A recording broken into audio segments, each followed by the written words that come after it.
오늘부터 로마서 말씀을 가지고 주일 말씀을 나누고자 하는데요.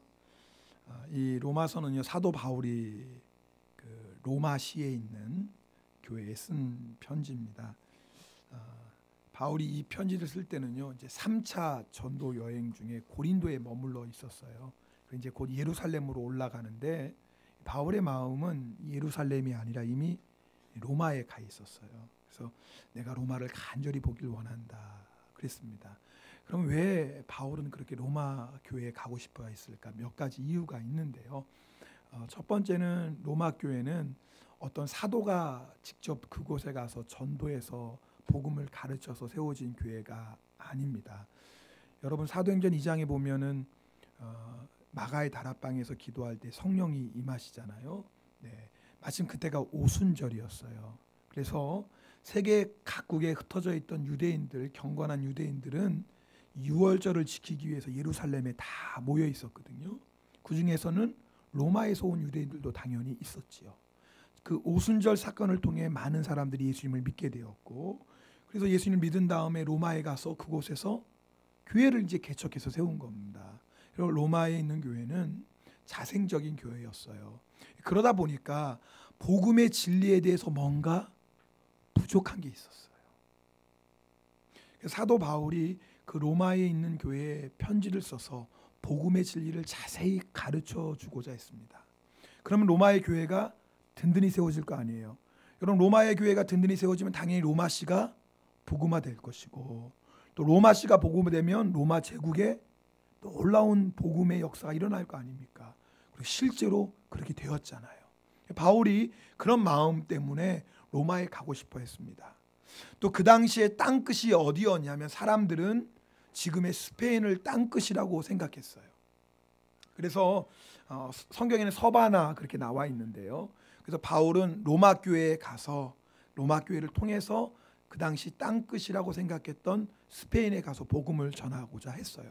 자, 이런 이유로 로마가 이제 바울이 로마에 가고 싶어 했는데 그 길이 좀처럼 열리지 않는 거예요. 자꾸 막히는 거예요.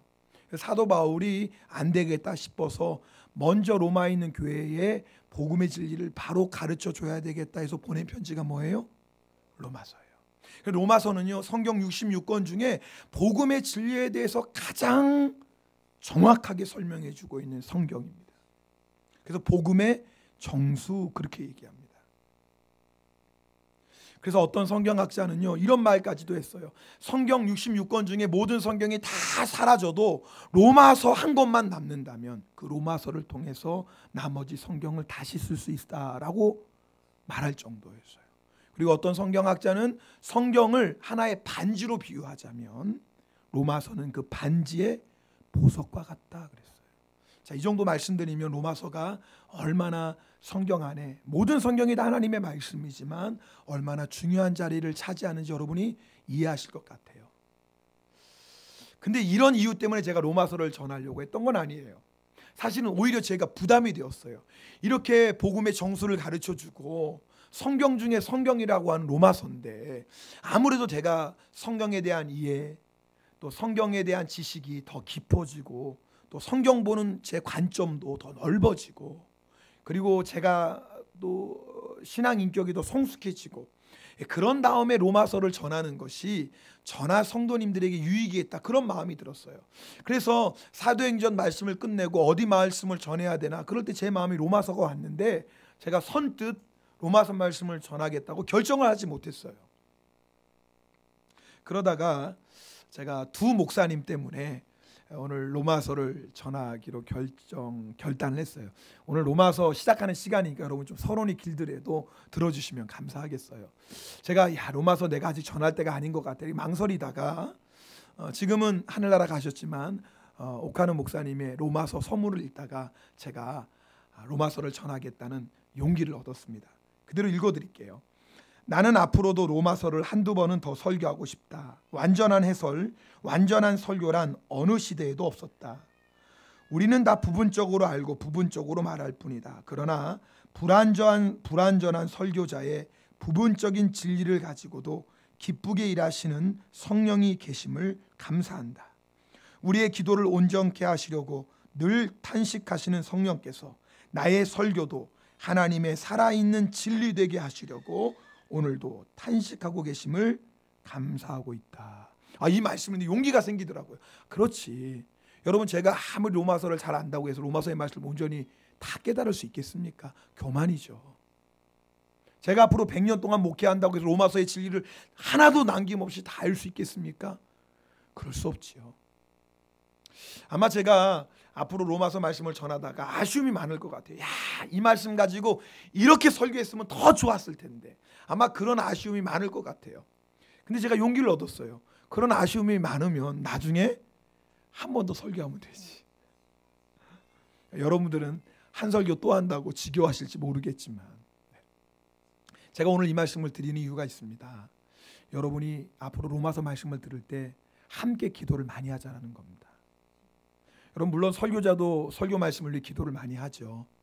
또 설교자가 기도하는 만큼 하나님의 영감도 깨닫고 또 은혜 받는 거 아니겠어요? 그러나 목회자만 기도하는 건 아니에요.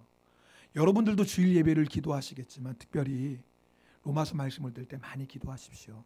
로마서가 복음이 무엇인지를 우리에게 알려주거든요. 주님, 제가 로마서 말씀을 들을 때 복음의 진리를 깨닫게 하옵소서. 주여, 제가 로마서 말씀을 통해서 복음의 능력을 체험하게 하옵소서. 주여, 제가 로마서 말씀을 들을 때 내 인생을 변화시키는 성령의 능력, 말씀의 능력을 체험하게 하옵소서. 하나님의 말씀은 좌우의 날성검보다도 예리하여 혼과 영과 및 관절과 우수를 찔러 쪼개며 마음의 깊은 것도 다 드러낸다고 하셨는데, 제가 복음의 말씀, 진리의 말씀 앞에서 수술받게 하시고 하나님이 기뻐하시는 믿음의 사람으로 변화되게 하옵소서. 또한 우리 치바 영광교회가 로마서를 통해서 정말 복음으로만 세워지는 교회, 우리가 복음만을 증거하는 교회, 복음으로 일본 땅을 변화시키는 교회로 세워질 수 있도록 주님 역사하여 주시옵소서. 여러분이 이런 마음 가지고 기도해 주시길 바랍니다. 그래서 제가 서론이 좀 길지만 로마서에 대해서 말씀을 나누었어요. 여러분, 우리가 오늘 로마서 말씀의 가장 핵심되는 구절을 함께 읽었습니다. 로마서 1장 1절 말씀인데요. 자, 앞으로 우리가 이제 로마서 말씀을 들으면서 정말 이 로마서 말씀 한 구절 한 구절이 살아 역사하는 것을 경험할 수 있는 열쇠가 오늘 로마서 1장 1절에 있어요. 우리가 로마서 말씀을 통해서 복음의 능력을 우리가 체험하고 구원의 감격이 회복되는, 예수님이 나를 위해 십자가에 못 박혀 죽으셨구나, 내가 예수님 때문에 지옥에 갈 수밖에 없는데 천국 백성 되었구나, 이 복음의 감격이 회복되는 열쇠가 로마서 1장 1절에 있어요. 우리가 앞으로 신앙생활 하는데 여러 가지 문제가 있어요. 여러 가지 시험 환난 만나요. 그러나 어떤 시험과 환난을 만나도 넉넉히 이겨낼 수 있는 능력, 그 힘이 로마서 1장 1절에 있어요. 주님이 우리를 어느 곳으로 부르셔도, 주님께서 어떤 관계를, 어떤 만남을 허락하셔도 주님이 부르신 그곳에서 주님께 충성하며 주님께 영광 올려드리는 성도가 되는 비밀이 로마서 1장 1절에 있어요. 그러나 반대로 로마서 1장 1절이 나에게 분명하지 않으면, 우리가 로마서 말씀을 통해서 아무리 성경 지식을 많이 알아도, 복음의 진리를 지식으로 알아도 절대 그 말씀이 우리를 변화시킬 수 없습니다. 디모데후서 3장 7절 말씀처럼 항상 배우나 끝내 진리의 지식에 이를 수 없는 그런 사람이 될지도 몰라요. 예수 믿는 사람에게는 구원의 감격이 있는데요, 예수님이 나를 위해 십자가에 죽으셨다, 예수님의 피로 나는 구원받았다, 이게 감격이거든요. 그런데 아무리 많이 들어도 도대체 내 안에 감격이 없는 거예요. 로마서 1장 1절이 분명하지 않으면 그런 성도 돼요. 메마른 내 마음이 강박해진 성도가 돼요. 로마서 1장 1절이 분명하지 않는 사람은 예수 믿는 것 때문에 고난당하고 예수 믿는 것 때문에 어려움이 올 때에 예수님 끝까지 따라갈 수 없습니다. 그럼 도대체 목사님 뭐 이렇게 거창하게 얘기합니까? 로마서 1장 1절이 도대체 뭐길래? 네, 거창한 게 아니라 진짜 중요해요. 로마서 1장 1절이 오늘 분명하게 아멘하는 성도만이 앞으로 우리가 나누게 될 로마서 말씀을 통해서 복음의 능력을 체험하고 구원의 감격이 회복되고 하나님의 복음의 능력으로 세상을 변화시키는 사람이 될 수 있다, 그 말이에요. 우리 1장 1절 말씀을 우리 한 번 더 읽겠습니다. 시작. 예수 그리스도의 종 바울은 사도로 부르심을 받아 하나님의 복음을 위하여 택정함을 입었으니. 자, 우리 앞을 보십시오. 오늘 제일 중요한 단어가 나와요. 따라합시다. 나는 예수 그리스도의 종이다. 다시 한번, 나는 예수 그리스도의 종이다. 이거예요. 여러분, 성도의 정체성이 뭐예요? 성도는 누구냐? 한마디로 얘기하면 이거예요. 성도는 예수 그리스도의 종이다. 흔히 목회자들을 주님의 종 그렇게 부르잖아요. 그래서 대표 기도할 때도 가끔씩 강단에 세우신 하나님의 종을 축복하시고 능력 있게 하옵소서, 뭐 그런 기도 드리지 않습니까? 어떤 분들은 목사를 종이라고 그냥 부르기가 이제 실례인 것 같아서 종 뒤에 뭐를 붙여요? 님자 붙어요. 우리 강단에 세우신 종님을. 근데 여러분, 말이 안 되는 거 아시죠? 그냥 종은 종이에요. 만약에 종 뒤에 글자를 꼭 하나 붙이고 싶으면 님자 붙이면 안 돼요. 뭘 붙여야 돼요? 놈자 붙여야 돼요. 여러분, 종님이 어디 있어요? 종놈이지. 맞아요, 틀려요? 맞지요. 아니, 종님이 어디 있어요? 종놈이지. 물론 구약 성경에 보면 구약 성경에 나오는 선지자들을 때로는 왕도 제사장도 하나님의 종이라고 표현했어요. 그 말은 뭐냐면 하나님이 구별된 사람, 하나님의 선택받은 사람의 의미로 썼어요. 물론 오늘 로마서 1장 1절에 바울이 자기를 그리스도의 종이라고 말할 때 그런 의미가 전혀 없는 건 아니에요. 그러나 분명히 아셔야 돼요. 이 종 둘로스는요, 노예예요. 노예. 지금 우리가 생각하는 종, 하나님의 종, 이런 느낌하고 전혀 다른 거예요. 예수 그리스도의 종이라는 말 그대로 완전히 예수 그리스도일 거예요. 내 생각, 내 의지 없어요. 내 감정 없어요. 내 계획 없어요. 내 것도 없어요. 생명도 내 게 아니에요. 다 누구 거예요? 주인 거예요. 바울이 지금 예수 그리스도의 종 바울은 할 때 바울은 그런 마음으로 지금 얘기하는, 나는 예수님의 노예입니다. 그런데 우리가 종에 대해서 갖고 있는 더 큰 오해가 있어요. 그게 뭐냐면 하나님의 종은, 예수님의 종은 목사나 선교사나 뭐 그런 사람들만 예수님의 종이라고 생각해요. 아닙니다. 절대 그렇지 않습니다. 우리가 예수님을 어떻게 부르죠? 예수님 어떻게 불러요? 주님. 따라합시다. 주님. 다시 한번, 주님. 맞지요? 우리가 예수님을 어떻게 불러요? 주님이라고 불러요. 그럼 우리는 예수님의 뭐라는 거예요 지금? 종놈인 거예요. 여자분들은 제가 그렇게 종이라고 부르겠습니다. 차마 그 뒤에 뭐라고 하긴 또 어떻게 그렇잖아요. 근데 분명한 건 예수님이 우리의 주님이라 우리는 예수님의 종이에요. 맞아요, 틀려요? 이게 그리스도인의 정체성이에요. 예수 믿는 거의 핵심이에요. 여러분 잘 들어보세요. 세상 사람들은 예수님을 주님으로 얘기하지 않습니다. 하루는 예수님께서 제자들에게 물어보세요. 야, 사람들이 나를 누구라고 부르느냐?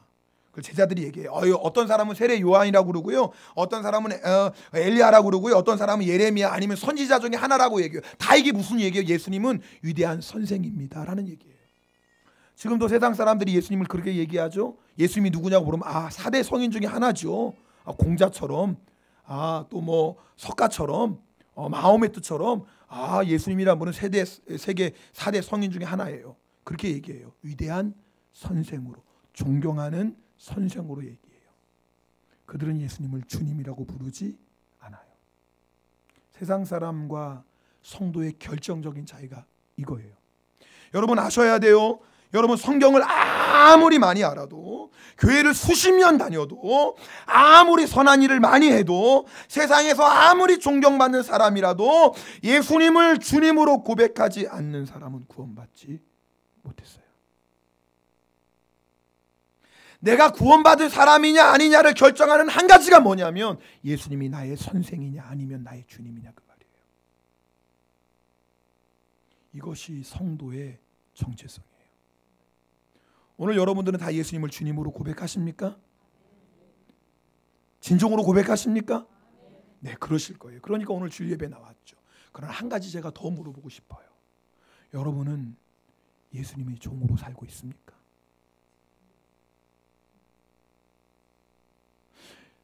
여러분 다시 한번 물어볼게요. 여러분은 정말 예수님의 종으로 살고 있나요? 우리가 예수님을 주님이라고 부른다면 우리가 종으로 사는 것은 당연해요. 그러나 예수님을 주님으로 부르면서도 실제적으로는 내가 주인 돼서 살아가는 성도들이 얼마나 많은지 몰라요. 여러분, 내가 예수님의 종이라는 게 분명하지 않으면 반드시 생기는 문제가 있어요. 그게 뭐냐면 오늘 말씀 보면은요, 예수 그리스도의 종 바울은 뭐로 부르심을 받았다고요? 사도로 부르심을 받았다. 자, 저는요 예수님의 종으로서 목사로 부르심을 받았어요. 자, 어떤 분은 선교사로 부름을 받았어요. 어떤 분은 집사로 부르심을 받았고요. 어떤 분은 교사로 부르심을 받았고, 어떤 분은 성가대 대원으로 부르심을 받았어요. 자, 어떤 분은 일본으로 부르심을 받았고, 어떤 분은 한국으로 부르심을 받았고, 미국으로 부르심을 받았어요. 우리의 부르심은 다양해요. 그렇죠? 자, 물어볼게요. 여러분, 주님께서 여러분을 부르신 그 부르심에 여러분 감사하고 만족하고 계십니까? 무슨 말인지 다시 한번 말씀드릴게요. 지금 예수님께서 여러분을 부르신 그 자리, 그 만남, 그 환경에 감사하고 만족하십니까? 저는요, 이 지구상에서 제일 좋은 동네에 살고 있어요. 그 동네가 어디냐면 치바예요. 얼굴이 왜 그러세요 갑자기? 제가 뭐 죄송합니다 이런 뻥치는 것 같아요. 이 세상에서요 치바만큼 좋은 동네가 없어요. 여보 아멘을 안 하시잖아요. 이게 벌써 여러분이 안 믿는다는 거예요. 여러분이 아까는 여러분 예수님의 종입니까? 아멘 했는데 사실은 여러분이 진짜 안 믿는 거예요. 여러분이 예수님의 종인 걸 진짜 믿으면 지금 제가 하는 얘기에도 아멘이 될 수밖에 없어요. 우리는 세상에서 제일 좋은 동네 치바에 살고 있습니다.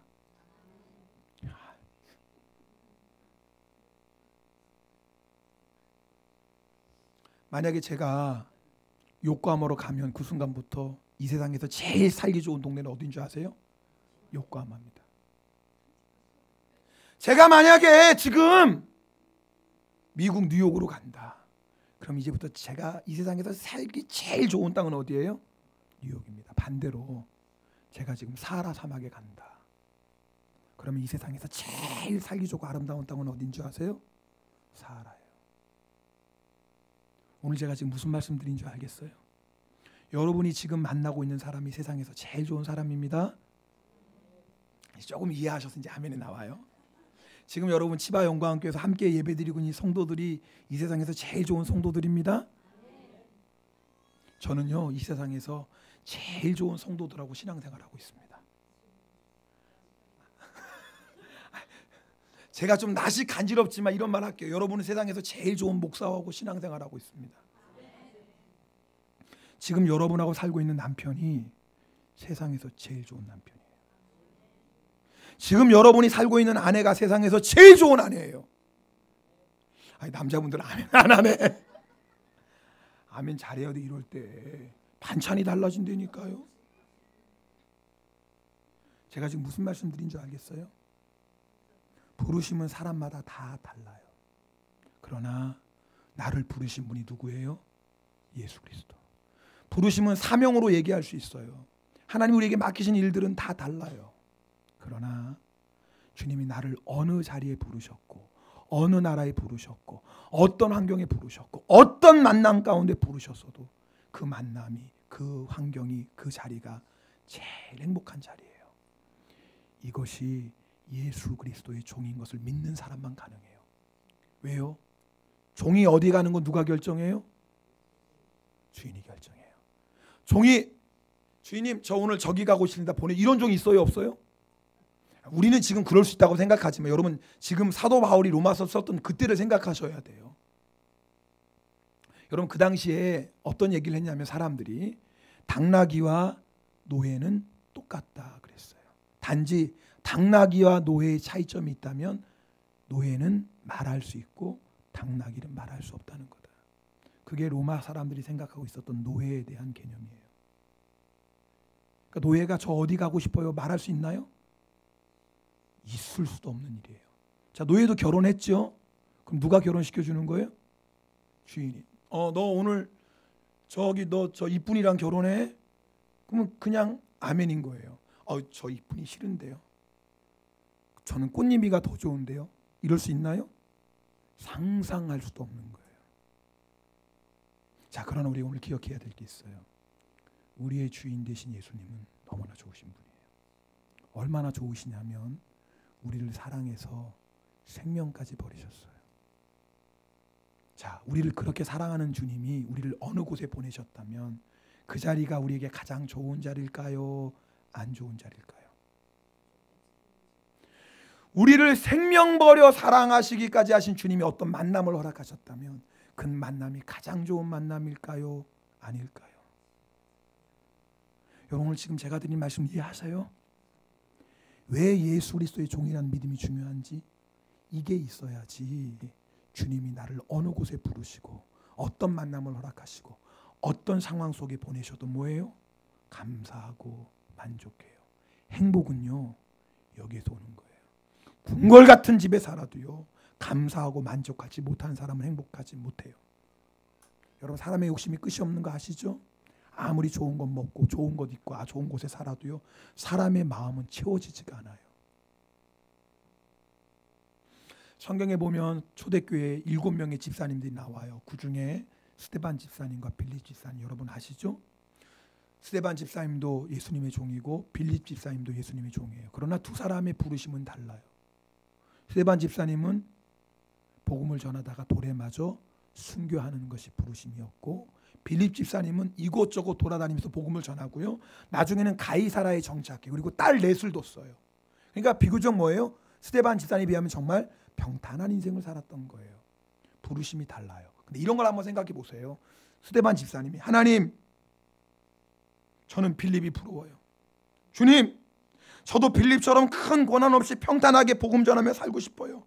주님, 저도 빌립처럼 결혼해서 예쁜 딸 4명 낳고 살고 싶어요. 그런데 왜 저에게만 이런 고난을 주시고 왜 저에게만 순교하러 가십니까? 자, 이런 빌립 집사님의 모습이 상상이 되나요? 상상할 수 없어요. 빌립 집사님은 자기의 부르심, 돌에 맞아 순교하는 부르심에도 감사했어요. 왜요? 누구의 종이니까? 주님의 종. 스데반 집사님은 돌에 맞아 순교하는 그 부르심에도 감사하고 만족했어요. 주님의 종이에요. 자, 반대로 빌립 집사님이, 주님, 저도 스데반처럼 쓰임 받고 싶어요. 저도 스데반처럼 초대교회 최초의 순교자가 되고 싶어요. 저도요, 빨리 주님 앞에 가고 싶어요. 저 좀 빨리 순교하게 해주세요. 이랬을까요? 빌립 집사님 그러지 않았을 거예요. 여러분, 오늘 제가 드린 말씀을 알겠어요? 스데반 집사님도 빌립 집사님도 주님의 종인 건 분명하지만 부르심이 달라요. 오늘 하나님이 우리를 부르심이 다 다릅니다. 그런데 왜 우리가 자꾸 만족하지 못할까요? 왜 자꾸 하나님의 인도하심에 불평하고 원망할까요? 내가 누구의 종인지를 잊고 있어요, 지금. 여러분, 참새 한 마리도 하나님의 뜻이 아니면 떨어지지 않습니다. 믿습니까? 주의 말씀이니까. 그렇다면 참새보다 귀한 우리가 어떻게 우연히 이곳에서 살고 우연히 그 사람을 만나고 우연히 그런 환경 속에서 살겠어요? 다 우리의 주인 되신 예수 그리스도께서 인도하신 줄 믿습니다. 그러니까 내가 예수님의 종이라는 것을 분명히 믿으면 주님의 부르심에 더 이상 불평 원망이 사라져요. 주님의 부르심에 감사할 수밖에 없습니다. 그 다음 말씀 볼까요? 그 다음 1장 후반절입니다. 읽겠습니다. 하나님의 복음을 위하여 택정함을 입었으니. 오늘 로마서 1장 1절에 중요한 3가지가 나와요. 첫 번째, 바울은 나는 예수님의 종이다라는 고백을 해요. 두 번째, 나는 사도로 부르심을 받았다. 근데 사도로 부르심을 받은 목적은 뭐라는 거예요? 복음 때문이다. 자, 우리는 다 예수님의 종입니다. 그렇죠? 그러나 예수님의 종인 건 마찬가지지만 우리의 부르심은 다 사람마다 달라요. 그러나 부르심이 달라도 부르심의 목적은 똑같아요. 뭐예요? 복음이에요. 저는 목사로 부르심을 받았어요. 그러나 제가 사는 목적은 뭐를 위해 사는 거예요? 복음이에요. 자, 우리 집사님들 집사로 부름 받았어요. 그럼 여러분이 사는 목적은 뭐예요? 복음이에요. 똑같은 거예요. 내가 학생으로 부름 받았어요. 부름이 다르죠. 그러나 그 부름의 목적은 하나예요. 뭐예요? 복음이에요. 나는 가정주부로 부름받았어요. 그러나 부름받은 모양은 달라도 나의 목적은 뭐예요? 복음이에요. 한국에서 부름받았던, 미국으로 부름받았던, 어디 저 아프리카 땅 어느 나라로 부름받았던 부름받은 목적은 오직 하나밖에 없어요. 둘이 될 수 없어요. 그게 뭐예요? 복음이에요. 자, 그러면 여러분, 하나님께서 여러분을 부르신 자리에 복음을 위해 사시나요? 오늘 10시 예배 때 우리 야마구치 집사님이 참 귀한 영성을 나눠주셨어요. 이제 자기의 남은 인생 어떻게 살까? 정말 이제는 복음을 위해 살고 싶다라는 거예요. 그래서 그분이 이제는 내가 집집마다 찾아다니면서, 때로는 회사를 찾아다니면서, 때로는 내가 만나는 사람들에게 복음 전하고 싶다라는 거예요. 그런데 그것이 우리 야마구치 집사님 한 분만의 삶의 목적인가요? 아니에요. 그것이 우리 삶의 목적입니다. 그런데 우리가 그 목적을 잃어버리고 마치 돈 버는 게 목적이 되고 세상 성공이 목적이 되고 세상 명예가 목적이 되고 세상 쾌락이 목적으로 사는 사람들이 얼마나 많은지 몰라요. 왜 그래요? 내가 누구의 종인지를 모르는 거예요. 내가 누구의 종인지를 모르는 거예요. 종은 주인의 뜻밖에 없어요. 종이 이거 하고 싶습니다. 저거 하고 싶습니다. 종이 있어요? 없어요? 그게 무슨 종이에요? 그런 종은 없어요. 종은 주인이 부탁하는 것, 주인이 명령하는 것만 해요. 우리의 주인 되신 예수님께서 우리에게 뭘 명하셨어요? 복음 전하라는 거예요. 네가 어느 나라에 있든, 네 직업이 뭐든, 네가 부자든 가난하든, 네가 건강하든 병들었든 너 복음을 위해 살아라. 이것이 예수님이 우리를 부르신 목적이에요.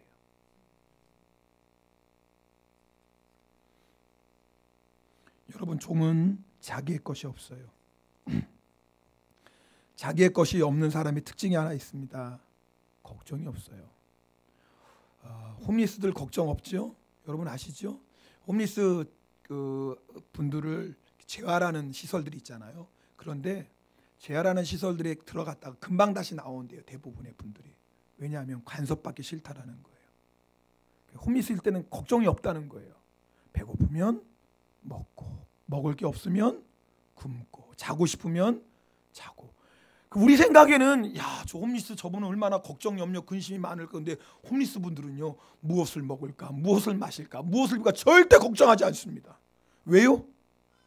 가진 게 없거든요. 이게 종의 삶이에요.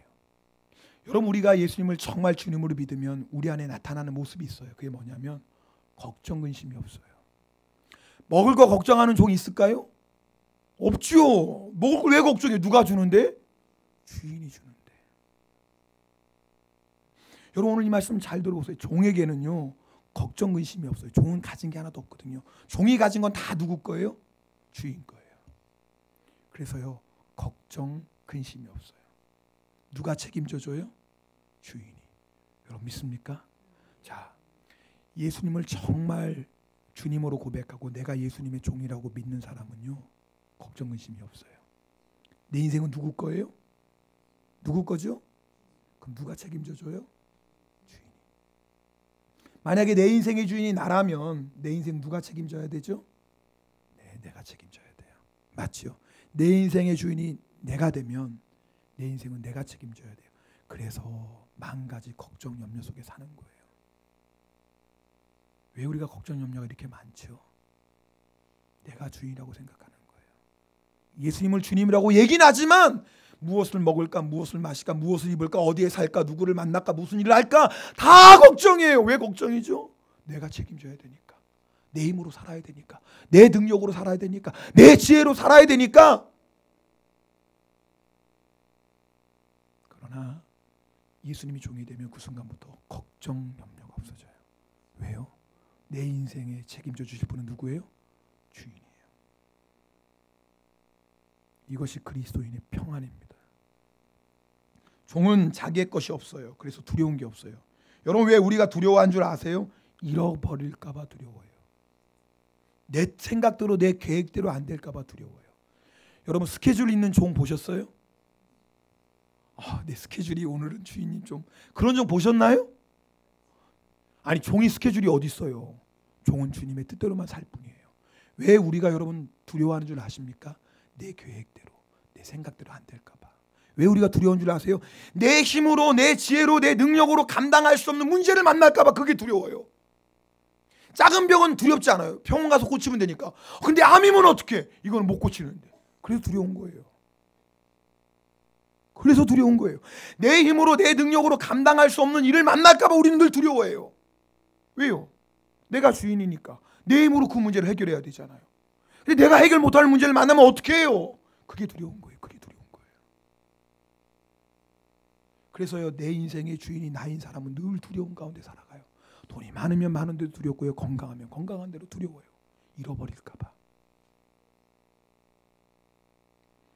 근데 여러분, 예수님의 종은요, 두려울 게 없어요. 왜요? 누가 책임져 주신다고요? 주님이. 우리에게는 못하는 게 수백 수천 가지지만 우리 주님에게도 불가능한 것이 있나요? 없지요. 우리 주님에게는 불가능한 것이 하나도 없어요. 믿습니까? 그럼 두려울 게 있어요, 없어요? 있어요, 없어요? 없지요. 뭐가 두려워요? 우리 주님께 불가능한 게 없는데. 오늘 새벽에 사도행전 12장 말씀을 나눴습니다. 여러분, 사도행전 12장에 보면은요, 헤롯 왕이 베드로를 죽이려고 옥에 가둬놓습니다. 그리고 그 다음 날에 이제 베드로를 처형시키려고 딱 준비해요. 근데 그 밤에 뭐예요? 천사가 나타나서 베드로를 구해내는 말씀이 나와요. 그런데 놀라운 건 천사가 나타나는데 베드로가 계속 자고 있어요. 자, 이 무슨 말씀이에요? 저는요, 민감해요. 그렇게 생기진 않았잖아요. 제가 참 이렇게 그냥 둥글둥글하게 생기고 이렇게 그냥 바늘로 찔러도 이게 뭐지? 뭐 이럴 처럼 보이잖아요. 그렇게 안 보이시나요? 네. 안 보이신데요. 조 집사님이, 또 조 집사님이 그러면 또 그런 거예요. 조 집사님 늘 할렐루야 주어밖에 모르잖아요. 근데 저는 자다가도 누가 옆에서 이렇게 건들면 팍 깨요. 자다가도 불 들어오면 뭐 당연히 깨는 건 당연하고요. 자다가 누가 6층에 지나가면 깨요. 그러니까 밤 늦게는 6층에 왔다 갔다 하지 마세요. 제가 잠을 못 잡니다. 저는 그렇게 민감해요. 만약에 베드로가요, 내일 죽는다고 생각을 했다. 그러면 사람은 다 어떤 마음이 들어요? 잠이 올까요, 안 올까요, 그 밤에? 아니, 제가 여러분 같으면 잠이 오겠어요? 이제 평생 잘 텐데. 잠이 오겠어요? 내일 내가 지금 목뱀을 당는데 잠이 와요, 안 와요? 물론 여러분 중에 저는 그래도 자요, 뭐 이런 분도 있겠지만, 근데 베드로가요, 잠을 자요. 근데 그것도 보통 잠이 아니라 천사가 나타났는데 깨지도 않아요. 난 천사가 어떻게 해요? 옆구리를 흔들어요. 일어나라고. 야, 어쩜 그렇게 깊이 자요, 세상에. 그것도 어디에서? 감옥에서. 내일 뭐 하는데? 죽는데. 아니, 도대체 베드로가 지금 제정신인가요? 네, 제정신이에요. 이유가 있어요. 베드로는 자기의 주인이 누군지를 알았어요. 누구예요? 예수님이거든요. 그러면 자기의 생명도 누구 거예요? 예수님 거거든요. 여러분 생각해 보세요. 베드로의 생명이 누구의 손 안에 있어요? 주님의 손 안에 있어요.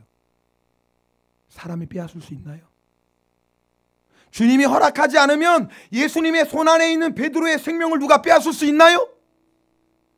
왕이라 할지라도, 아무리 세상 권세를 다 가진 왕이라 할지라도 예수님의 손 안에 있는 베드로의 생명을 빼앗을 수 있을까요? 없어요. 주님이 허락하지 않으면 베드로의 생명뿐만 아니라 베드로의 머리카락 하나도 상할 수 없어요. 왜요? 주님의 거니까. 베드로의 생명 주님의 거예요. 베드로의 인생 주님의 거예요. 베드로의 머리카락 하나도 주님의 건데 마귀가, 왕이 어떻게 건드려요? 감히 주님의 것을. 주님이 허락하지 않으면 해할 수 없는 거예요. 여러분, 이 믿음이 있으니까 두려운 게 없는 거예요. 뭐가 두려워요? 내 생명이 주님의 것인데. 이게 종이라 그 말이에요. 만약에 순교한다면 그것도 감사해요. 왜요? 주님의 뜻은 항상 최상이니까. 믿습니까? 주님의 뜻이 제일 좋으니까. 만약에 주님이 순교하게 하신다면 할렐루야지. 왜요? 하늘 영광의 보좌에 그 자리에 나를 앉히려고 주님이 순교자로 부르시니까. 스데반 집사님이 하늘의 영광을 본 것처럼 주님이 순교하게 하시면 그것도 할렐루야예요. 그러니까 평안한 거예요. 내일 죽어도 평안해요. 내 목숨은 누구 거니까? 예수님의 거니까. 무서운 게 어디 있어요? 여러분, 왜 우리가 두렵나요? 내가 예수님의 종이라는 믿음이 없어요. 내가 예수님의 종이라는 믿음이 없으니까 두려워해요. 여러분, 예수님이 허락하지 않으면 우리의 머리카락 하나도 잃지 않습니다. 하물며 우리의 생명이에요. 우리의 가정, 우리의 자녀, 더 말할 것도 없죠. 예수님이 허락하셨다면 그것이 우리에게 가장 좋은 거예요. 가장 좋기 때문에 허락하신 거예요. 이 종은요, 그래서 평강해요. 그래서 예수님의 종은요, 두려운 게 없어요. 세상 무서운 게 없어요. 예수님의 종은요, 그래서 날마다 기뻐하는 거예요. 여러분, 오늘 한 가지 확인하셔야 돼요. 내가 정말 예수님의 종이냐, 그 말이에요. 예수님의 종인 게 분명하면 주님이 우리를 어느 곳에 부르셔도, 어떤 만남으로 부르셔도, 어떤 환경에 부르셔도 우리는 감사하고 행복합니다. 그리고 예수님이 주님이신 게 분명하면 주님이 부르신 그곳에서 우리는 복음의 능력을 가지고 세상을 변화시키며 살게 되어 있습니다. 오늘 확인하세요. 나는 누구의 종인가? 나는 누구의 종인가? 여러분, 오늘 이것이 여러분이 아멘으로 고백해야지 그 다음부터 나는 로마서 말씀이 우리의 삶을 변화시키는 능력이 됩니다. 혹시 여러분 가운데 아직도 정말 내가 예수님의 종입니다라고 고백하지 못하는 분이 있다면 이번 일주일 동안에 이거 붙잡고 씨름하시면서 기도하셔야 돼요. 주님, 저는 예수님의 종입니다. 저는 아무개는 예수님의 종입니다. 진짜 내 영혼 안에서 우러나오는 이 고백이 나올 때까지 기도하셔야 돼요. 이게 분명하지 않으면 우리는 계속 흔들리고 계속 불평원망하고 계속 낙심하고 작은 시련에도 넘어지고 결국 예수님 끝까지 따라갈 수 없습니다. 오늘 성찬 받습니다. 우리 기도하실 때